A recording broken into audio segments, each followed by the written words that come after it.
नमस्कार, मैं हूं निकिता और आप देख रहे हैं सत्य हिंदी।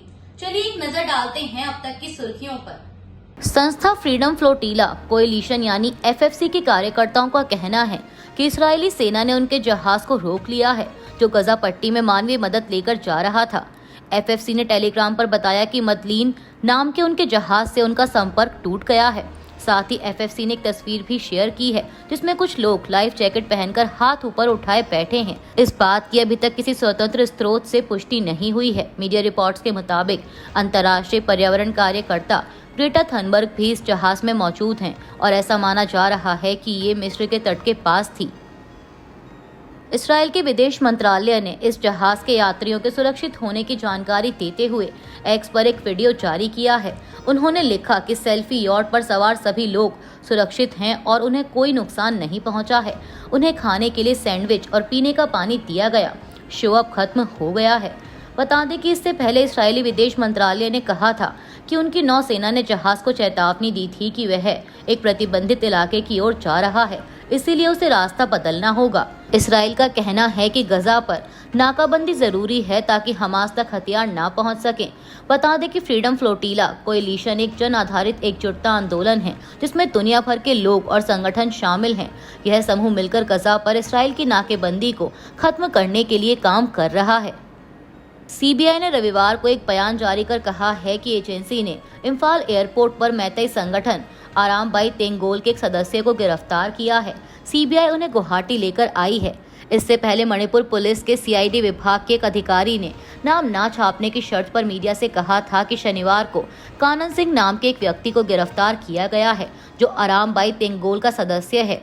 कानन सिंह की गिरफ्तारी के बाद से ही आरामबाई तेंगोल के कार्यकर्ता मैतेई बहुल इलाकों में विरोध प्रदर्शन कर रहे हैं। इन प्रदर्शनों के कारण घाटी के इलाकों में तनाव फैल गया। प्रदर्शनकारियों ने सड़क पर टायर जलाकर सड़कें जाम कर दी। गृह विभाग ने कानून व्यवस्था की बिगड़ती स्थिति को देखते हुए इम्फाल पश्चिम, इम्फाल पूर्व, थौबल, काकचिंग और बिष्णुपुर में इंटरनेट सेवाएं 5 दिनों के लिए निलंबित कर दी हैं। वहीं शनिवार की रात को 11 बजे से बिष्णुपुर जिले में पूर्ण कर्फ्यू लगा दिया गया। इस बीच सीबीआई ने एक बयान जारी कर कहा कि आराम बाई तेंगोल के जिस एक सदस्य को गिरफ्तार किया है वह 2023 में मणिपुर हिंसा से संबंधित विभिन्न आपराधिक गतिविधियों में शामिल था। बता दें कि सीबीआई सुप्रीम कोर्ट के निर्देश के अनुसार मणिपुर हिंसा मामलों की जांच कर रही है। सीबीआई ने यह भी बताया कि मणिपुर में कानून व्यवस्था की स्थिति को देखते हुए मणिपुर हिंसा मामलों की सुनवाई मणिपुर से गुवाहाटी स्थानांतरित कर दी गई है। मणिपुर में बिगड़ती कानून व्यवस्था की स्थिति के बाद रविवार को 25 विधायकों और एक संसद के एक डेलीगेशन ने राज्यपाल अजय कुमार भल्ला से मुलाकात की। डेलीगेशन में शामिल भाजपा विधायक के बोमचा ने कहा कि हमने राज्यपाल से हिरासत में लिए गए सदस्यों की रिहाई का अनुरोध किया है।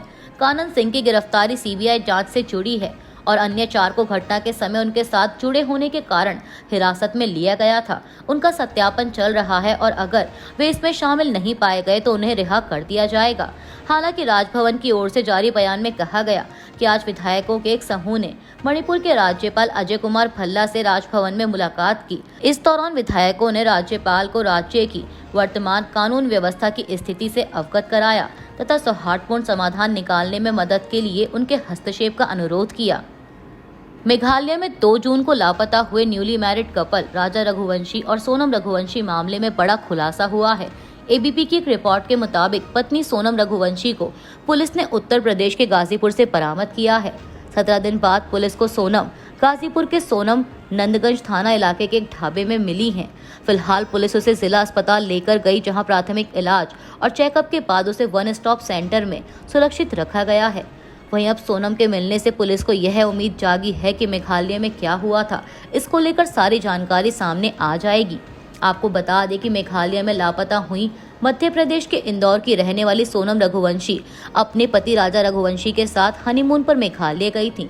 23 मई को ये दोनों लापता हो गए थे। हालांकि 11 दिन के बाद 2 जून को ईस्ट खासी हिल्स में वेई सारडोंग फॉल्स के पास करीब 150 फीट गहरी खाई में राजा का शव मिला, लेकिन सोनम लापता थी और अब उसका भी पता चल गया है। कैलिफोर्निया नेशनल गार्ड के सैनिक लॉस एंजल्स पहुंच गए हैं। सैनिक डाउनटाउन एलए के उस हिरासत केंद्र के बाहर एकत्र हो रहे हैं जहां अवैध प्रवासियों को हिरासत में लिए जाने के बाद लाया जाता है। बता दें कि अमेरिका के लॉस एंजल्स में अवैध प्रवासियों के खिलाफ की गई छापेमारी की कार्रवाई के बाद हुए प्रदर्शनों से वहां हालात तनावपूर्ण हैं।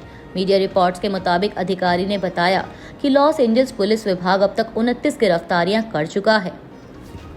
गजा में स्वास्थ्य कर्मियों ने कहा है कि इसराइल के हमले में कम से कम 4 फिलिस्तीनियों की मौत हो गई है। स्वास्थ्य कर्मियों ने कहा कि ये मौत इसराइली फायरिंग में तब हुई जब वे एक राहत वितरण केंद्र की ओर जा रहे थे। वहीं इसराइल डिफेंस फोर्सेस ने कहा कि सैनिकों ने एक समूह की ओर चेतावनी स्वरूप गोलियां चलाई थीं। ये समूह हमारी ओर बढ़ रहा था और लगा कि खतरा है। इससे पहले सैनिकों ने उन्हें मौखिक रूप से चेतावनी भी दी थी। मीडिया रिपोर्ट्स के मुताबिक ये घटना गजा ह्यूमैनिटेरियन फाउंडेशन के स्थापित किए गए सहायता वितरण केंद्र के पास की है।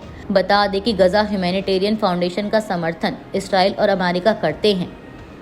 स्पेन के युवा कार्लोस अल्काराज ने लगातार दूसरी बार फ्रेंच ओपन का खिताब जीत लिया है। 22 साल के अल्काराज ने इटली के जैनिक सिनर को 4-6, 6-7, 6-4, 7-6, 7-6 से हराकर मुकाबला अपने नाम किया। यह मैच 5 घंटे 29 मिनट तक चला, जो फ्रेंच ओपन के इतिहास का अब तक का सबसे लंबा फाइनल रहा है। यह अल्काराज का 5वां ग्रैंड स्लैम खिताब है। अब तक अल्काराज 2 विंबलडन 2023, 2024, 2 फ्रेंच ओपन 2024 और 25 और एक यूएस ओपन 2022 का खिताब जीत चुके हैं। अपनी जीत के बाद अल्काराज ने भाषण में सिनर की तारीफ करते हुए कहा कि आपका खेल बहुत ही बेहतरीन है। हर टूर्नामेंट में आपके साथ कोर्ट पर होना और इतिहास का हिस्सा बनना मेरे लिए गर्व की बात है। अभी के लिए बस इतना ही। बाकी की खबरों के लिए बने रहिए सत्य हिंदी के साथ। Copyright disclaimer under Section 107 of the Copyright Act 1976. Allowance is made for fair use for purposes such as criticism, comment, news reporting, scholarship, and research. Fair use is a use permitted by copyright statute that might otherwise be infringing.